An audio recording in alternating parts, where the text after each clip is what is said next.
Hey, good morning and welcome to Breakthrough Walls. I'm Ken Walls and I'm your host. And today I have the one and only Abbi Walker on the show. Y'all want to make sure you watch this one. It's going to be good. So stay with us.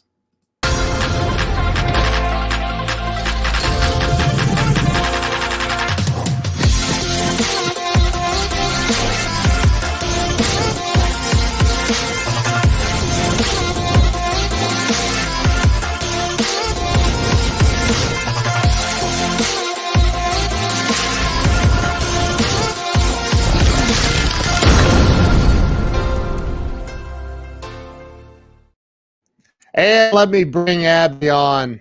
Abbi, welcome to Hi. the show. Thanks. Good Thanks for morning. having me here. Yeah, I'm glad you're here. So, I started this show almost 3 years ago, and it was to help people have a breakthrough in life because I think people get stuck. I've been stuck before and not like how do I get through this, And so it's amazing how I think that hearing other people's stories, it just helps us Yes, heal, you know. So absolutely. so I like to start with where were you born and raised? Tell everybody where you were born and raised, Abbi. Well, I was born in Amarillo, Texas, Amarillo by morning. But I was actually raised in San Antonio, Texas. And so I lived there, went to school there, and then went to college at Texas A&M University and moved back to San Antonio, and then eventually ended up in Dallas, which is where we are now. Dallas is such an awesome city. Mhm. I We love really Dallas. like it. We moved back home actually a couple years ago because all of our family, is in San Antonio, and all of our siblings were having babies, and we were like, well, we should probably get to know them, But we Yeah. ended up moving back to Dallas, and we're very grateful. We really it's a very unique place, but we really love it. So where you moved back from where? Oh, we moved to San Antonio for a couple of Oh, years. okay. Okay. Yeah, Got about it. 3 or 4 years. So, my husband actually works for the Chiefs, the Kansas City Chiefs, and then the Hunt family. And the reason we're in Dallas is because the family is based here in Dallas because the Kansas City Chiefs were the Dallas Texans before they became the Kansas City Chiefs. Right. So, Right. we're a big football family over here. Yeah. Well, so am I. I won't show you my Steelers football sitting on my Oh, desk. it's so funny. I had an opportunity to be a part of watching a panel with the ownership for the Steelers and is it not McCaskey? What's the Steelers owners family? It's you asked me too fast. Oh, I'm sorry.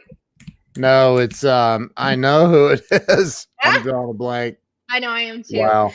Well, anyways, it was this panel of women, and they were owners' wives, and they had been in the league forever, and they were kind of talking about different things, and I think it was Mrs. McCaskey who just passed away, the owner of the Bears. Oh, Rooney, the Rooney, is that Rooney. right? Yes, Yes. Rooney. She told Mrs. Rooney, she was like, "You just need to be quiet. You have too many Super Bowl trophies." Oh, So wow. the rivalry runs deep or whatever, but it's a Yeah. great franchise, and you guys have an unbelievable history. They're amazing, but not lately. We won't talk about that.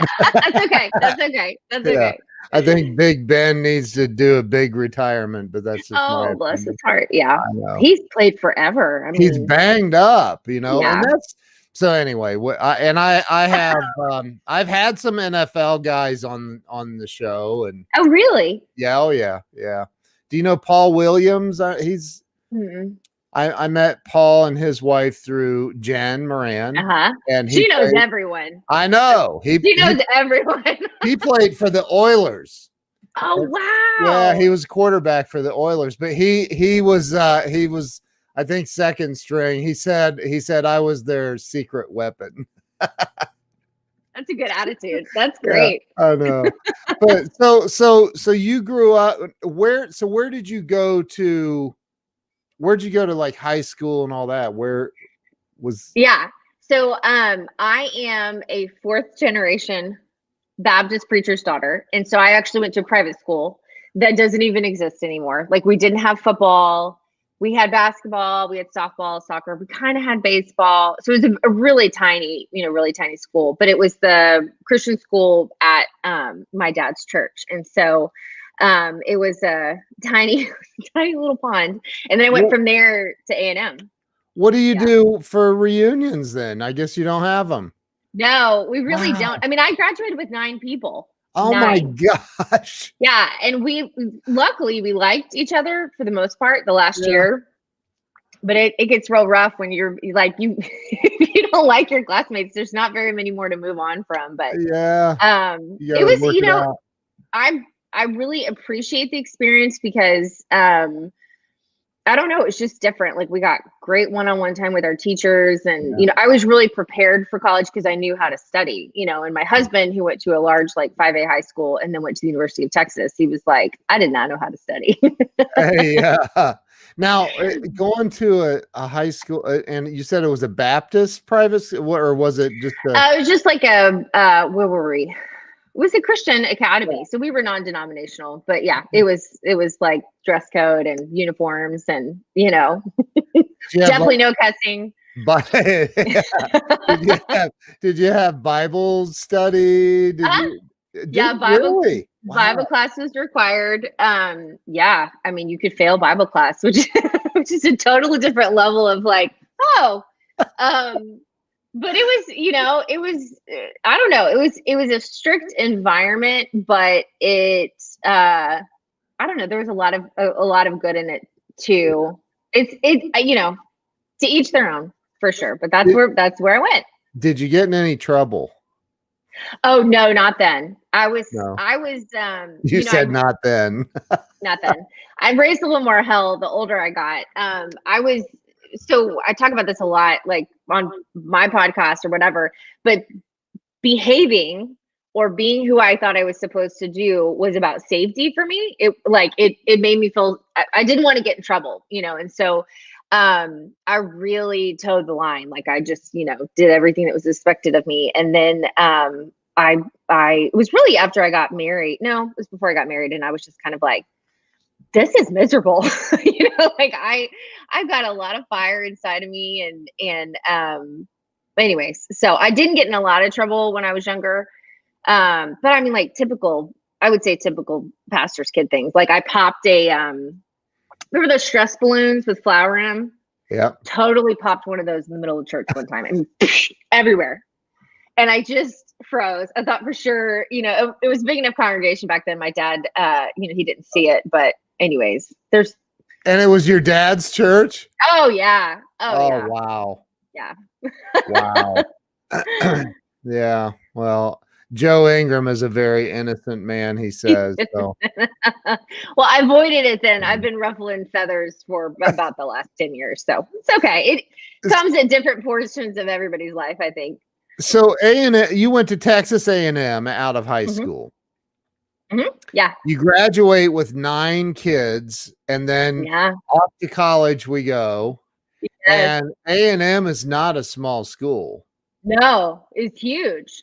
What was that like? What, like you get to like you're going from 9 kids in your graduating class to a huge university. What was that like?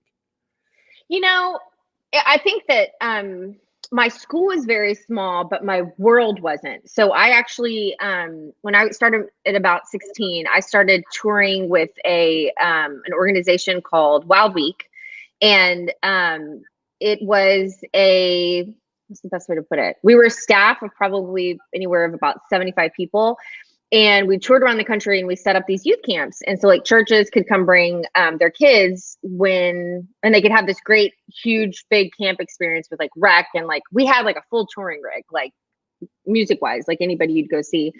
Anyways, they were able to bring their kids and come have this great camp experience, especially from like smaller towns where they couldn't afford to put on their own camp. So I started doing that at about like 16, and then growing up in a really big church, I was used to the bigger crowds. Like it didn't feel overwhelming, but anybody, I mean, you talk to any Aggie and I have to tell you, I'm not a very good one. Like everybody cares way more about it than me. They say, oh, you're a 2%er. And I'm like, I don't even think I'm a 2%er. I'm like skim milk over here. Like, I just, I love it. I think it's great. But like my brother was in the Corps, like he was is die hard still to this day. So I wasn't overwhelmed by it. But I think a big part of that is just that College Station feels like a small town. You know, there's such a, intimacy to it. And I say that, and like I rolled through there a couple months ago and was like, this is not the same town. Like when I went to school in College Station, there was one Olive Garden. Okay. That was the Italian food, and it burned down one year, and there was no Italian food for a year. And now they have like strip centers and I mean, I'm like, this is not where I went to school. Like, you know, it's blown up.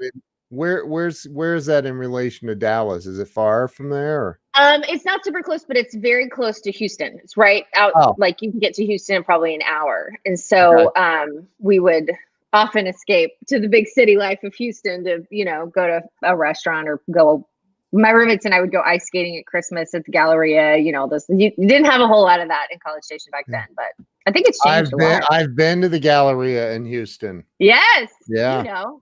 Yeah. It's huge. It was a long time ago, but so what did you what was your degree? Did you graduate? Number one, I'm sure you did. Yeah. What was your degree in? So I started out pre-med because I loved, I guess I took anatomy and physiology, and I loved problem solving and, you know, that kind of stuff. And then I realized how much chemistry I was going to have to take. And I was like, this is not for me. So I ended up in the business school and majored in marketing, and I loved it. I think I tried management for a while, and I was like, I already know how to boss people around. I'm good. You know, and so we switched to marketing, which, you know, in my opinion is one of the more creative aspects of the business, which really suited me because I am definitely creative through and through. That's awesome. Yeah. And so after college, I moved back home. Did to San Antonio. Okay. San Antonio. And I took over the youth ministry for my dad's church, which was like, there's moving home and then there's moving home and like working for your parents. Like, I don't necessarily recommend it, but no, it was a really great season. I had a great group of kids, and, you know, my husband and I laughed so much because he, you know, he works in the NFL. And so he's in rooms all the time with like big, powerful people, but you put him in a room full of teenagers and like, he's sweaty. I mean, he's just like, you know, and, but I really loved it. I think part of what I really loved about getting to work with teenagers is, especially back then, you know, and I know it's still true today, but they're so honest. I mean, they're honest about their faith. They're like, that don't make sense to me, or I don't like that, you know, and it was a very refreshing, you know, experience for me because they, authenticity, as we know, you know, is so lost in so many ways, in our world right now. And I just really loved them. You know, it was really, really fun. So I did that for, 3 or 4 years. And then, I got engaged to my husband and ended up leaving San Antonio and moving up here to Dallas. So how did you meet your husband? In the church? We did. Did you?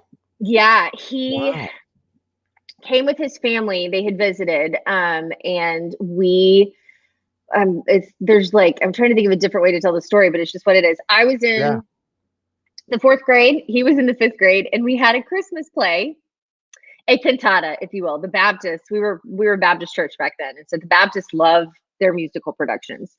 And I had a solo because I grew up singing and all that kind of stuff. And then he had an acting role as young Jesus, which he lovingly refers to as young Jeezy. And that's the first place. Those are like really our first interaction. And then he ended up also coming to the small private school for middle school. And so we got to be really good friends and kind of went out with everybody else's friends, but he and I never dated, never, you know, had really any kind of relationship, and then reconnected after college and ended up getting married. And we'd run into people, you know, that we grew up with, and they're like, you married Brian Peckhoff? And we're like, nobody's more surprised than us, you know? Like, it's just, wow. You never know. And so, especially when I was working with teenage girls, I was just like, look, be nice. Just be nice to the boys. You never know. They may turn out to be your dream hunk, you know, at some point in life.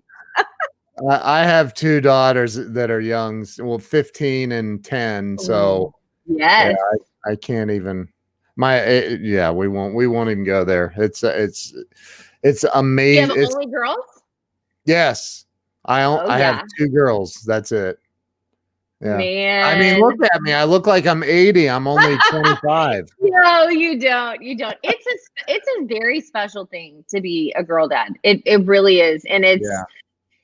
because I think in a lot of ways, like I'm very close with my dad. Like and I'm close with my mom too, but my dad and I just have like a different kind of connection. And then I watch my mom with her son, like my brother, like they have a different connection too. But Yeah.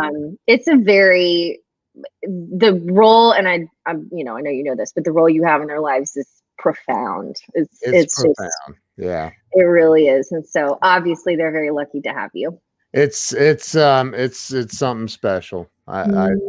Yeah, it's special.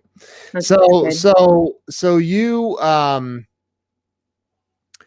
you met, so you kind of, you didn't grow up. Did you grow up with your husband then, I guess? Yeah, we I were mean, around from like, and I always tell people, I'm like, there's something like really significant about somebody who knows you in middle school. Like before to like filter yourself and be cooler, and you're still kind of working it out. There's something really, pure about that. And because yeah. we did know each other in that season, Wow. there's just a lack of pretense, I think, because we'd be like, I remember when you wore like jorts all the time, or I remember when you had that Yeah. bad haircut, or I remember, and it surprised us. I think that I was in music very much at the time. So I should go back and say the entire time that I was running the youth ministry, I was also touring and speaking at girls' events and doing a bunch of that kind of stuff in the context of like church, like Yeah. church things, ministry, whatever. And I had worked really hard, and we traveled a ton, and I led worship at church, and all those kinds of stuff. And I put 2 gospel albums out, and then we got married. Wow. And I moved to Dallas, and I had a record deal, basically like a showcase, lined up in the fall of 2008, and then everything collapsed and just went crazy. And they called and were like, we can't do it. And they ended up getting bought out by somebody else or whatever. But I was so crushed. Oh my gosh. What's wrong? Because my phone was going off. I'm so glad you didn't hear it. It was going through my ears. So I was like, oh man. Oh, I didn't hear it. She said, "Oh You're my like, God." why are you freaking out? Oh man. Anyways, I was like, I've worked my whole life to get to this moment. You finally to get a showcase is just so incredibly challenging. And so I had a lot of work to do. It was actually really a gift, because it took me back and really refined, what do I like about what I've done? What do I not like about what I've done? And so I was just like, I think I'm ready to just like be me, not be a pastor's daughter, not be, and so I decided to do a country record. And it was actually right about that time that I met Jennifer. And so she Okay.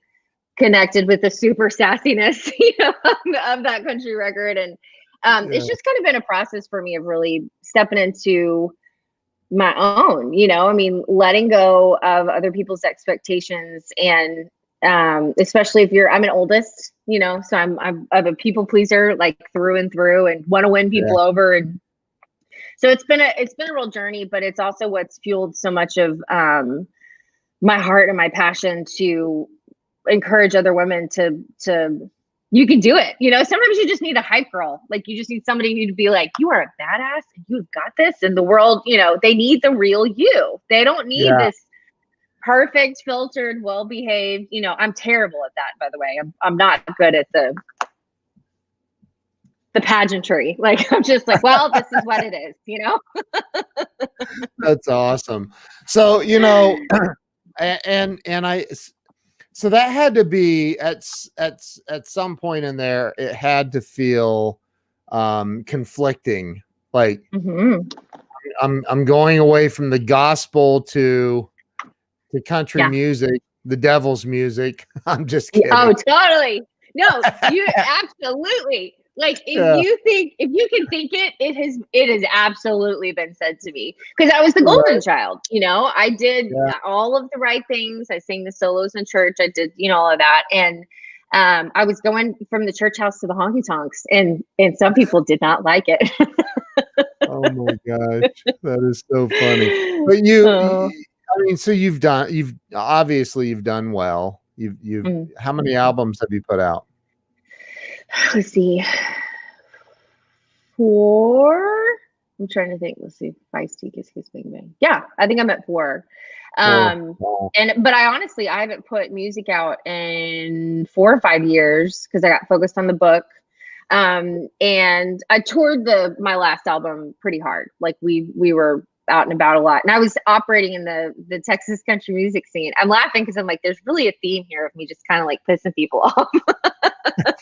The Texas country music scene it's like most music, but it's a very heavily male dominated, industry. Yeah. And there are some very fierce expectations for the women in it, and I played every big stage, that scene had to offer, and kind of crashed into the ceiling. And it was like, yeah, this is as far as they're gonna, allow you to go. And so I really had to step back and once again, be like, okay, what do I really want to do? What really matters here? And I'd always wanted to write a book, and that had always been in my heart. But I have this insatiable appetite for personal development. Like, my husband is like, we own a personal development library. And I'm like, aren't you so lucky? Right. But I just am fascinated by the learning and the growth. And for me, it's just it's rich. Like I just, from you to the stool. Thank you. Charles has your next book title ready for you. Oh my gosh. Somewhere my grandmother is clutching her pearls. She's just, she is one of them. The other one is like, loves the honky tonks. So this is important background. So my dad, I talk about in the book, like his dad, his granddad, like Southern Baptist preachers. I mean, like, people were kicked out of the church for like going to a barn raising where there was dancing. Like, we're talking super strict.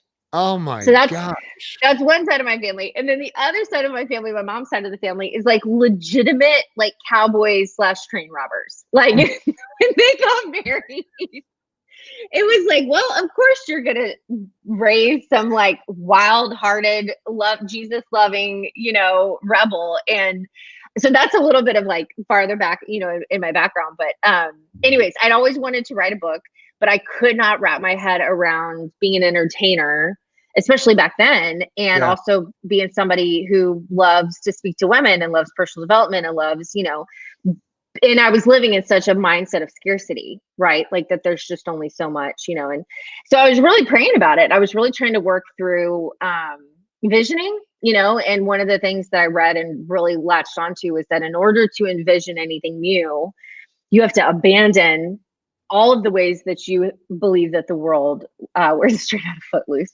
It's straight out of Footloose.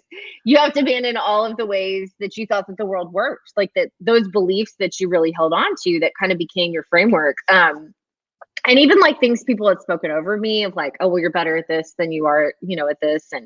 And anyways, eventually I just felt like God was like, well, Ab, there was no Oprah before Oprah, so let's go. And I was like, oh, okay, we can do this.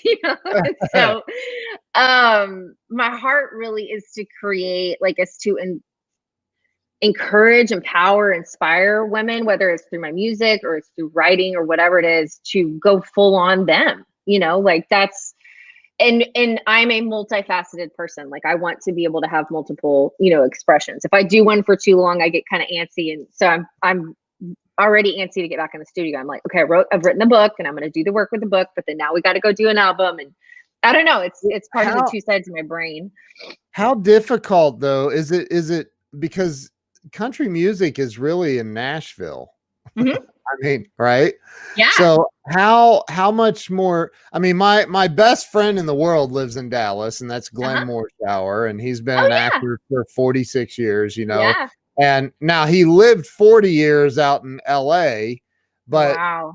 he, you know, he's an actor out of Dallas, and he has an acting studio there, as a matter of fact. But That's awesome. so you know, like, have you seen any, like, does it make it any more difficult to make it in country music when you're not in Nashville? You know, I have a ton of friends in Nashville, and I've spent a lot of time there. And Okay. there's this crazy phenomenon called Texas country music that operates on its. I mean, it has its own charts. It has its own award show. It has its own, and anybody who's diehard Texas country, some people there's a corner of it that's also called red dirt. That's a little bit more north Texas, kind of up into Oklahoma, like where there's red dirt in the ground. And it's more of what I would call rough around the edges. Like, you're not going to have any kind of like sheen or loop, you know, kind of on it. And Miranda started in it. Miranda Lambert started in Texas country. And she's so amazing. many people. She is. And I mean, we've been hearing rumors that maybe she's doing a record with Jack Ingram, who Jack Ingram started out in Texas country and then got so big that, you know, Nashville signed him. And there is absolutely this attitude between Nashville and Texas, because if you go, like, if you're successful in Texas as a Texas country artist, and then you go now, what's it? That Texas heat's getting to you. Of course, it wasn't so hot down in Texas a couple of weeks ago. No. Jeez. Sorry, I've been sick for about 2 weeks. Oh, so wow. I'm still trying to recover. Wow. I'm gonna let you talk for a second. Yeah. So first off, I want to say hi to a couple of people. There's my good friend Doug Wing. He's of the Little Giant Ladder Company. His father is the founder of it. Wow. Yeah, he's an amazing, one of my best friends in the world. Then we have Joaquim joining us from hell, literally. Like, there is a town in Norway called Hell, and he lives there. And I did a live stream one night. I gotta tell you this. I did a live stream one night because these scammers take my pictures and my daughter's pictures and create these fake profiles all the time and scam women out of money. And I was on here and I said, all you scammers can go to hell. And Joaquin was on and he said, don't send them here. We don't want them. That's so. Anyway, so are you okay? I may need one more minute. I'm so sorry. No, you're fine. It's okay. So anyway, so I that stinks. I've had that happen before, so I get it. So you've made it in country music without being in Nashville. Nashville, I love Nashville, by the way. It's one of my favorite cities. There's parts of it that I don't care for, but sure. Overall I like Nashville a lot. Doug Wing says a country boy can survive. That's right. That's right. So talk about, now you probably are too young to remember this. Gillies. That's very generous. First of all, thank you. Thank you for that. I've been to Gillies in Houston, the original Gillies. Yeah. Were you ever there? I played Gillies in Dallas. So I played that one up here, but I haven't played the one in Houston. Well, it's gone. I think it burnt to the ground. Oh, that's right. Yeah, long time ago, but yeah. Mm-hmm. I was 16 years old, so it's been decades ago when I was there. And there's awesome. My good friend Colleen. She's down in San Antonio. Is that right, Colleen? Yes. I think she's in San Antonio. Yeah, I'm from San Antonio. Absolutely. Down that area, somewhere down there. I've never been there. I've been to Dallas and Houston, and that's about it. So, but so you went, you got into the country music scene. You've done well with that. You said in 2008-9 things started going bad. I think so. That was with yes, you're right. But that was when I was doing the gospel records. And, that's right. That's right. Yeah. Then out of that, I went into country music. And the Texas country scene has its own circuit of venues, festivals, radio shows. I mean, it's pretty wild. And so one of the biggest stages we played, which I really loved, was the Houston Rodeo. And it was they have a club called the Hideout. And they'll pack 5,000 people into a tent in March, I guess, in Houston. Wow. Yeah, and they all come from the rodeo, and so by the time they get to us, they are having a good time. They are really they are really cutting loose. Yeah. And that we got to play that twice. In fact, when I played it the first time, I was the only female that they had booked for the 3 weeks of the rodeo. Like, that's how much of a boys club it is. Yeah. Wow. So and we did it, and we loved it. You know, I mean, I as you can probably imagine from my personality, but it's not we don't have a very chill show. It's and I really was kind of more country rock and roll than like straight, you know. Yeah. There wasn't a lot of Taylor Swift being played, which she's great, but we leaned a little bit more to the Miranda show. In fact, we played after she played the main arena. We got to play afterwards. Thank you. It was really fun. And because a lot of her people were also like my people. And so and then the next year we played after Pitbull. So, you know, you get all of the range. Wow. But it was I loved it. Like, I love the people. Texas people love music, you know, and it's very, the Texas independence mindset is, you know, it's there in all of its own ways, including, you know, in its music. And so anyways, that was something that I really looked, and I did a lot in Nashville. I did a couple of like singing competitions or like songwriting competitions, a couple of those things in Nashville. And Nashville's, and in my opinion, a very tough town to make it, because the person making your coffee and the person you're checking it, they all sing. They're all amazing. And one of the things again, this is just my opinion, one of the ways that I think that doesn't serve the artist or the creative community is that if you compare and compare and compare and compare, you go into the ground. I mean, so many people come home. And there's not one way to make it. You know, I think that I did a lot of work. Kenny Rogers. Is that kind of? Yeah. I mean, it's country. Like it's country. Yeah. But it's probably a little bit different now. Yeah. But I mean, you know, everybody's like, country music is 3 chords and the truth. And it's true. You know, I mean, if music has changed so much, it merges so much, like you hear influences, you know, all across the place. And so anyways, but Nashville can be a really hard place to make it, because you think you have to become something or someone. And so I think part of what it hurts us as a community is that we're not getting to hear these very unique, rare, you know, people, because everybody's trying to be the next Miranda or the next, you know, kind of whatever. And I don't know, I'm an independent through and through. And I was just like, this is bullshit, you know? And so I came home and got my band together and was like, wow, you know, you can make a living, and you can play good stages, and you can do. Texas musicians tour like typically a lot more than Nashville musicians, because they can, like, within the state, they're, you know, if you're Nashville and you're trying to roll from East Coast to West Coast, I mean, the cost alone to try and get there can be really tough. And you find your tribe. Huge. I mean, it's its own country. Yeah, you can spend 9 hours. People that want it to be. It's true.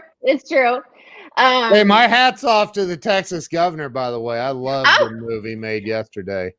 You know, we were really grateful. Some people are very upset, and I get it, you know, but it's if you still want to wear it, you can wear it, you know, you can do that. And but it's I don't know, these last 2 years, I feel like, you know how when you go to, like, this is when I was a kid, and you go to a Chinese food restaurant and you see like the year you were born, and it's the year of the cat or the dog or whatever. Like the last 2 years have just been like the year of offense. Like, everybody's just offended at everything. And I'm like, we're going to be fine. We're all going to be okay, you know? Yeah. So I know. Yes, live music. I think live music is so important because it's such a part of There's my wife. Oh, hi. Yes, Texas country music. I'm telling you, it's in fact there's a very funny video of a guy, I'll have to find it, he just reviews things, and he had never heard Texas country red dirt music before.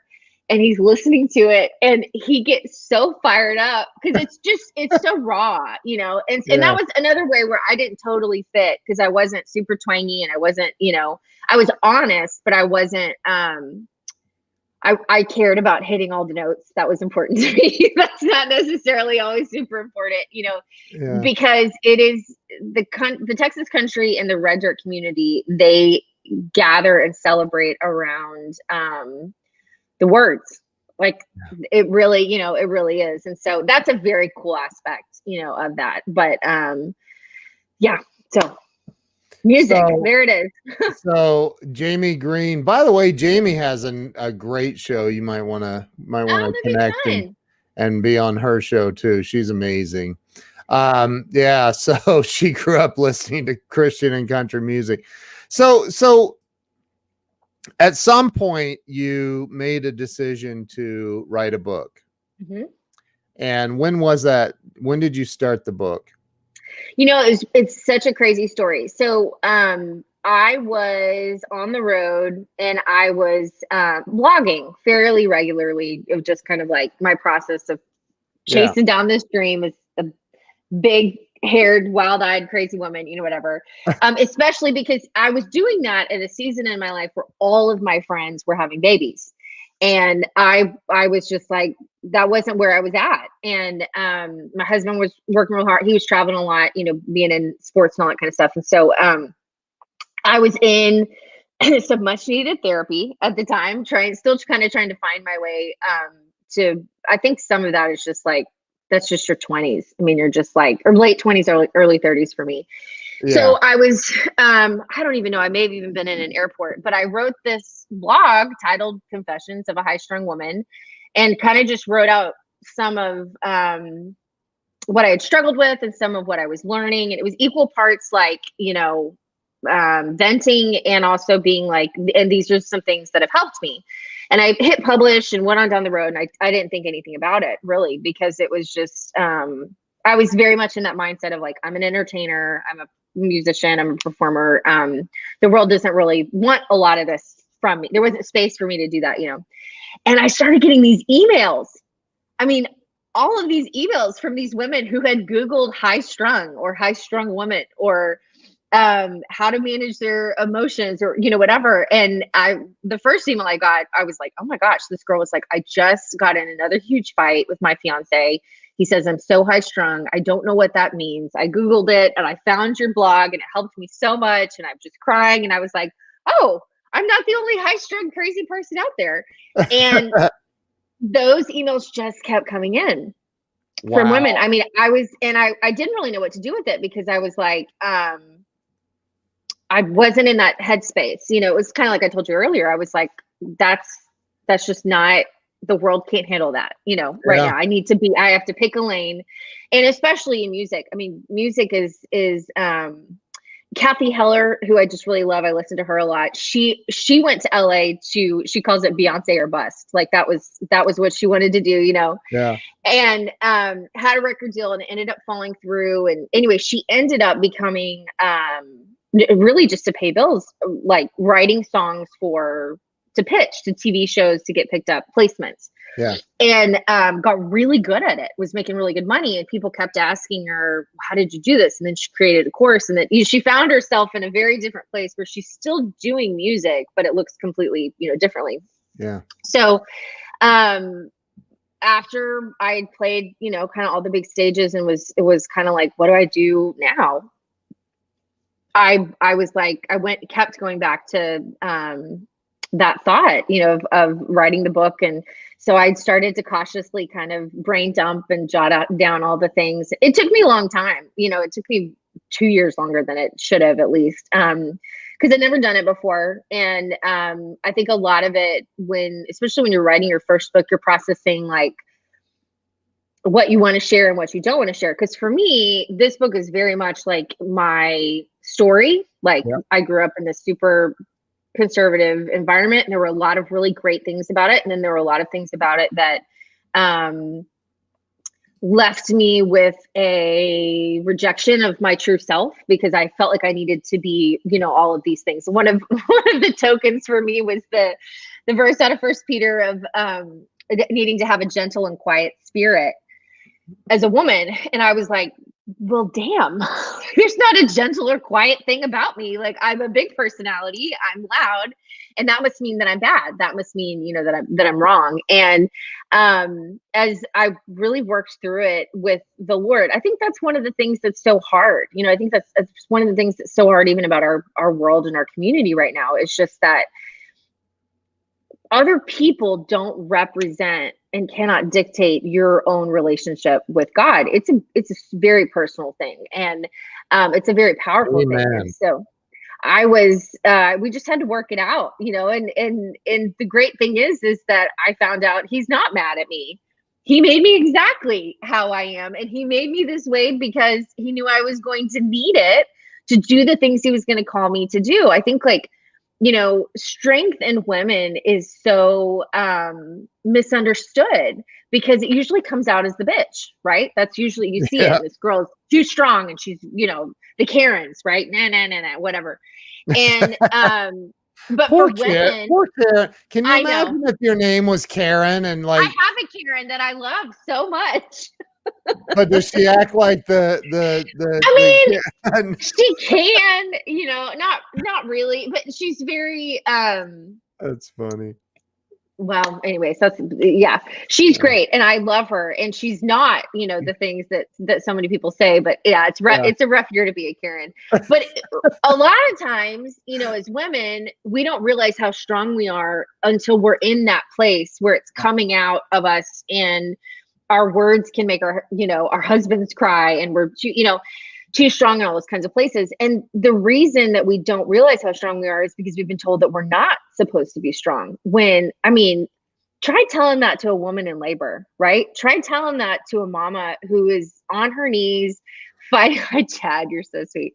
On her knees fighting for her kids to get their lives worked out. Like, tell that to a woman who is working through infidelity in her marriage and trying to hold on. Like, this, it is so necessary, and it is so needed in our world. And there's a way to do it and to master our strength and to harness it to do incredible things.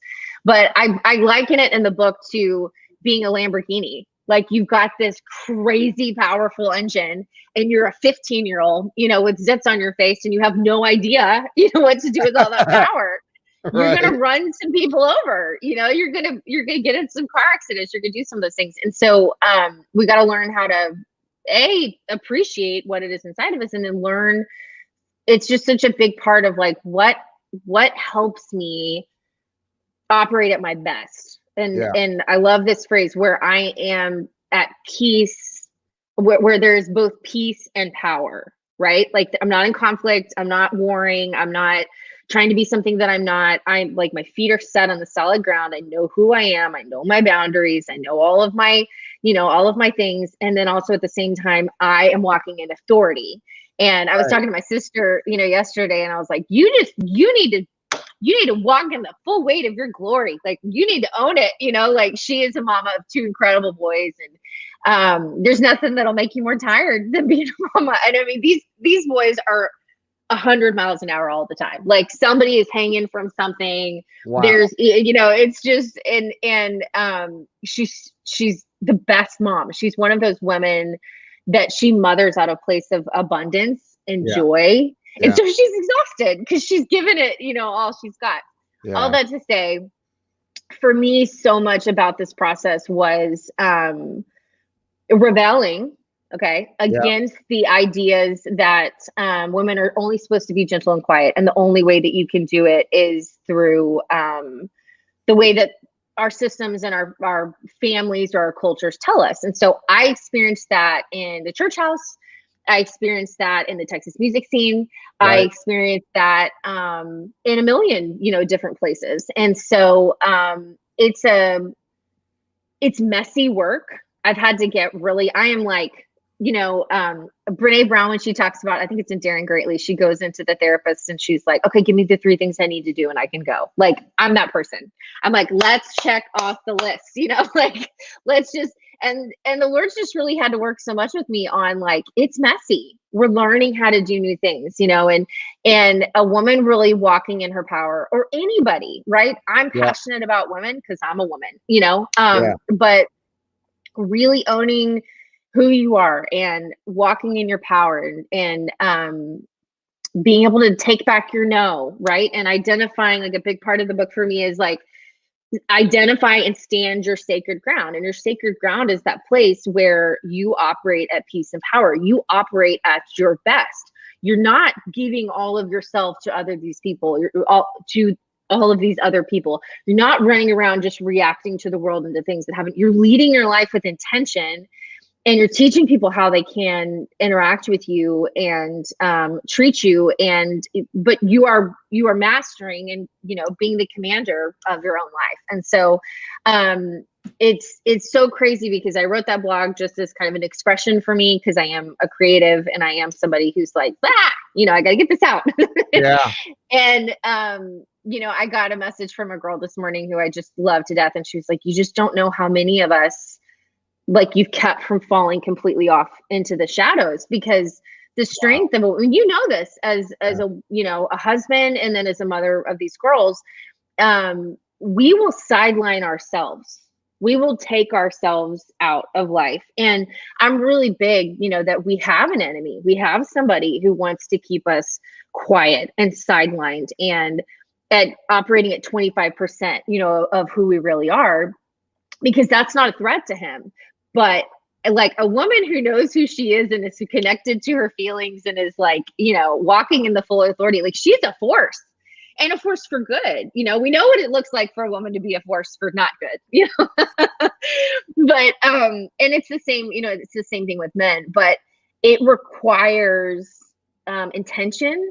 And it requires work, and basically what I did is I took 10 years of my life of struggling for being somebody who had I had all the big feelings, and I had thoughts all the time, and I had opinions all the time. But I looked around me for the women in my family who I love, and they're amazing women. They're so strong, but a lot of them were sick a lot. They didn't feel well. Their high-strung personality was killing them. And I was like, okay, so if I don't learn how to do this differently, like, this is what we're looking at. This is what this is. I'm not going to pretend like I'm going to beat the system here, and I really just dove into that very scary, but very, very, very powerful place of like, but what if there's a different way? What if there's a better way? So between therapy, reading all of the books, being mentored, all these different places, I basically was like, I'm going to pull all the stuff that I've learned, and I'm going to try and put it in what I call like Tic Tac bites to introduce, ideas to you. And that kind of creates the 4 sections of the book. I talk about my story, and we talk about self-care, we talk about boundaries, and then we talk about, emotions. And so it's very relevant, like practical stuff. Like one whole section is like, so you're going to need your sleep.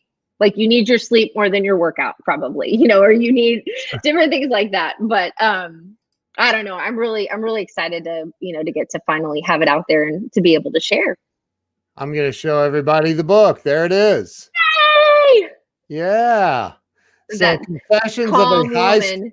What's that? I said, with that picture of that calm looking woman. Yeah, you look really calm there. For every woman who has been told she was way too much, finding freedom and power. Now, I have already dropped the link to the book. It's pinned on my personal personal feed, and I dropped the link in the comments on every other page that we're on, and YouTube and LinkedIn and all that. So everybody needs to go out and grab a copy of this book. So right now it's on paperback. Is there a Kindle version? There will be, yeah, in about the next week. Yeah, there should be. Sweet. So and I've seen, we're friends on Facebook now. Yeah. And I've seen a couple of your videos. I'm like, it's like herding cats. I'm sorry. No, you don't need to be sorry. I love your energy. You've just got that just, I can tell you just have this energy of drive and creativity, and it's amazing. As a matter of fact, my 10-year-old daughter is like that. She's a national dance champion. She's just always exploring what the next thing is. I mean, she's very high strung, but it's a good high strung. It's very energetic. It is. Yeah. But it is challenging. I think, there's to say that it's challenging does not mean that it's bad. No, but it does mean that it requires more care. Like it's higher maintenance, but in a really good way. And she will be able to do things that other people won't be able to because of, the fire that God's put inside of her. I have a podcast called Confessions of a High Strung Woman, and I'm listening to, and I'm like, gosh, I've got to get my dad on there to talk about raising me, because he told me one time, he just said, Ab, that's what he calls me, Ab. He said, you Ab just or Ab. Or Abbi, just Ab. He's like, Ab, you have a racehorse personality. And he's like, it's all fun and good if the people handling you know they know how to handle you. But if they don't, track. But if they don't, it's a disaster, for everybody. And I was like, what does that fuss mean? Right. But it's so true, and luckily I married a man who gets it, and celebrates who I really am. But that's awesome. Oh man, I was on a path at one point in my life where it just would have been so repressed, and I don't know. I don't even know where I would be had God not done this real work of freedom, and so talking about my 10-year-old and that's your real name is Abigail. Yes. Yeah. Well, I'm sure she is a rock star. And I call her Abs all the time. ABS. Yes. ABS. Yes. Yeah. Oh, that's so good. Yeah. That's so good.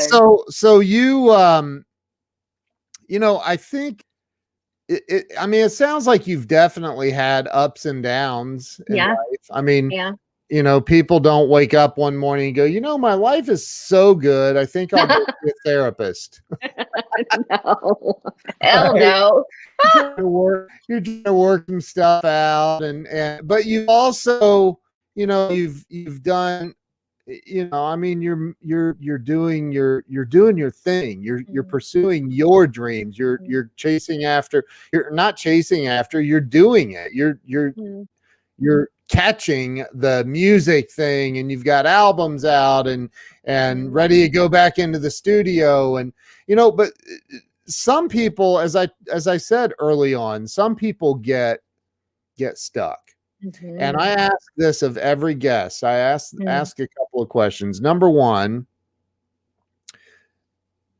this is your opinion, and the number one answer is fear. So you have to do better than that. Okay. What do you think, in your opinion, what holds most people back? And if you want to make it specific towards women, that's fine. But sure. What do you think holds most people back from achieving financial success and real freedom in life?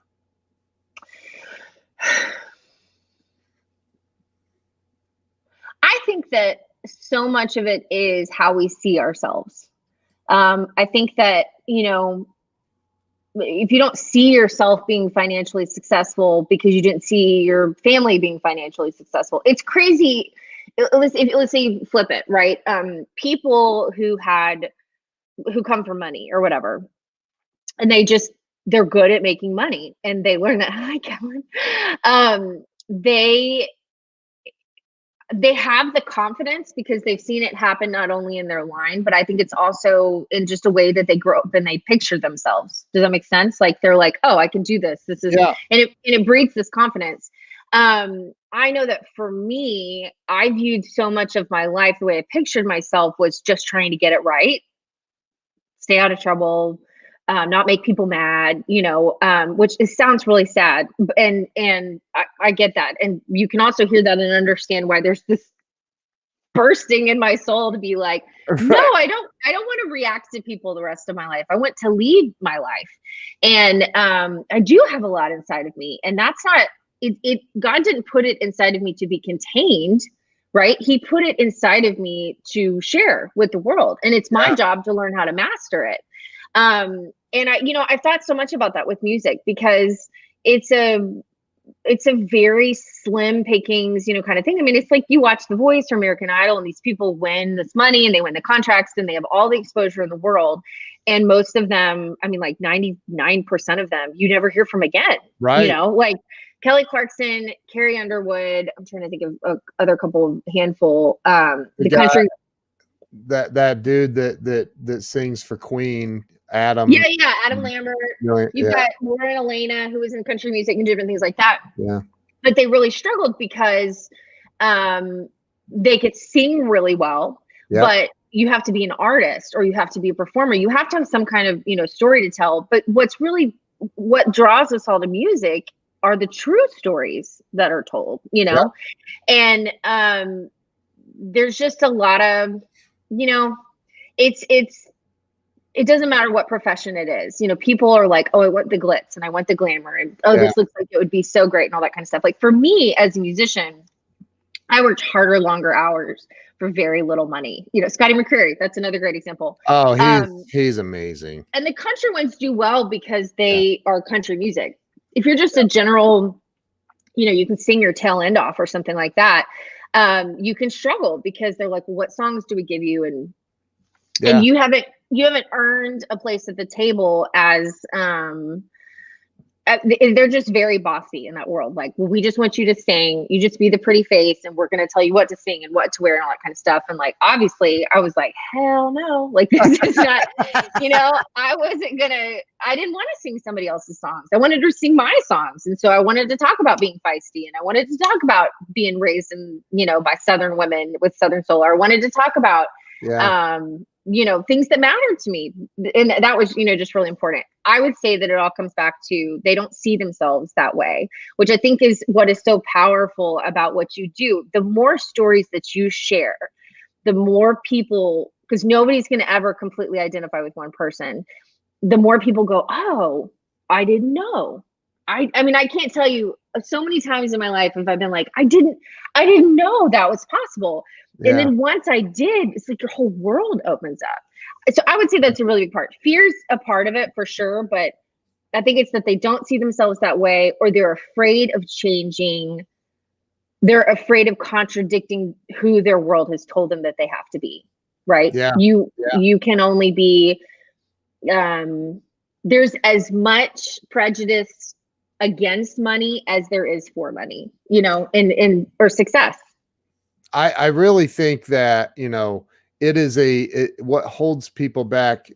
You're right. It's that fear of, well, I didn't see my mom and dad do this. And if I go out and take a big chance and I fail, then they're going to see it. And then I'm going to hear about it. Right. So I think there's this thing going on in the back of our heads that the stories we're telling ourselves. That's awesome. Pam Aubrey is actually the daughter of a preacher as well. So, she's a good friend of mine. So my wife loves your answer as well. So you guys are so sweet. So the book is called Confessions of a, and I stopped the share, but it's Confession. Oh, you have it. There it is. Hold on. Let me go full screen. There, Confessions of a High-Strung Woman. By Abbi Walker. And so your music is available everywhere, I'm assuming. Yep. Yeah. I could ask my Amazon device to start playing it right now, but wait. Go ahead. So the last question I have is, there was this time my wife and I opened our first office and had a bunch of employees, and man, it was tight because the employees all got paid, but we didn't. Yeah. And so one day a tow truck shows up to take my SUV and it was a horrible day.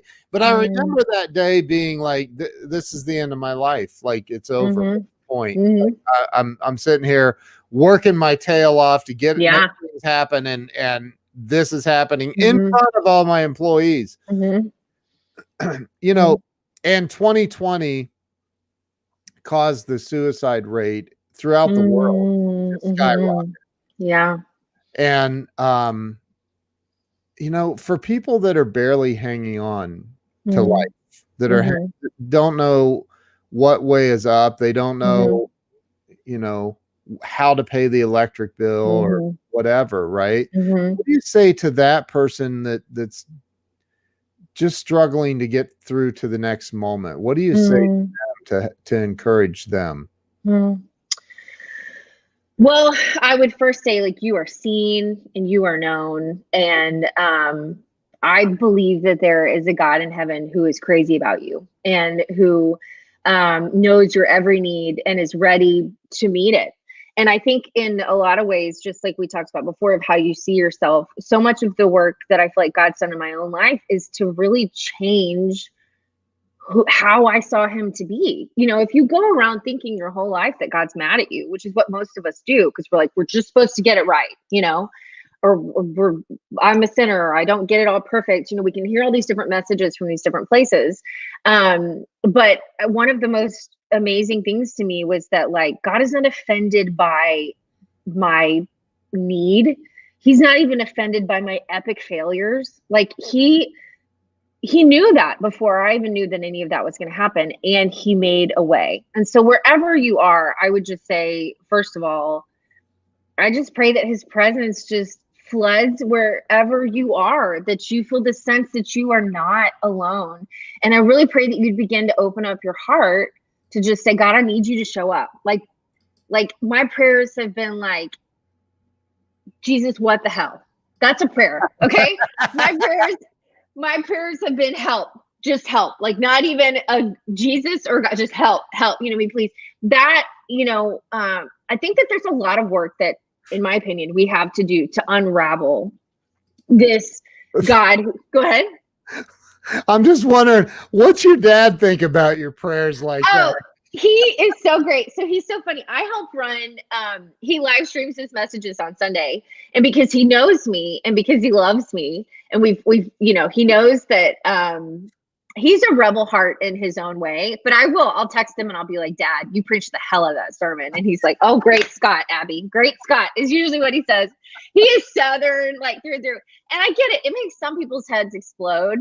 And that's fine. But it's who I am, and like the Lord meets me there. He hung out with fishermen. Okay. How many fishermen do you know that were like well behaved or had like didn't cuss, and I just feel like it's so much because he cares about our hearts, right? It is a prayer. It is, right? Lord, what the hell? Like, help. I need some backup. I need some backup. But whatever, to go back to what you asked me, whatever is in your heart to pray, like, I need you to make a way. I need you to provide for this electric bill. Like, help me open up my mind. He can lead you to new creative ideas. He can connect you to people because there is absolute church humor. Yes, lots of church humor over here. There are people who are thriving in this, who are pivoting and are learning. And TD Jakes is one of my favorite pastors because he's just going to tell it like it is. Yeah. And when the pandemic started, I remember listening to one of his sermons and he said, there are going to be millionaires made out of this. There were millionaires made out of the last recession. There are people, Uber, what were some other ones? I mean, Uber's a huge company, but it started, in a recession. And all of this goes back to, in my opinion, saying, for me, it always comes from a place with God because it's not just like he's like my higher power. He's my lifeline, right? He empowers me to be able to walk through this physical world and to experience it, differently than just the physical. If you look at just the physical, like we're screwed, like it's pandemic and political and it's just bad. But when you can have the eyes, it's like, you buy a red car. And then you notice how many red cars there are. Like when you start looking for the goodness of God and his provision for you, you just start to see it, and it's a practice because it's real easy to be focused on the negative, it's so easy. But so wherever you are being prayed for, you're being loved. And God has great for you, not just survival. He's great for you. And if you want to talk more, you can message me. We can talk. We can hang out. That's awesome. I just pasted the link to your book again, so Thanks. everybody that's watching can click on that and go get a copy of Abby's book. Abbi, you are absolutely amazing. You're a rock star. Your energy is just incredible. It's absolutely, I really think it, you know, like I know Texas just went through that whole power thing. They could have probably used some of your energy to power the entire state. Look, I could crash with the best of them. You can ask my husband. He can be like, she's been asleep for 3 hours. I don't know if she's dead or alive, but things like this get me, you know, so excited because there's life in it, right? And where there's life, it's energy, it's power, it's, you know, whatever. But it's I so appreciate you taking the time to have a sassy lady on your show. You're awesome. We'll get a copy of your book for my wife to read, and everybody go out and grab a copy of this book. It is absolutely, I'm sure, going to rock your world. So Abbi, thank you for being on today. Stay with me. I'm going to end the live stream, but thank you so much for coming on. I really appreciate it. Thank you. All right. We'll see you guys later. Thank you. And if you didn't share this out, there is still time for you to redeem yourself. Share this out. See you guys. Have a great day. Thanks, Abbi. Thanks.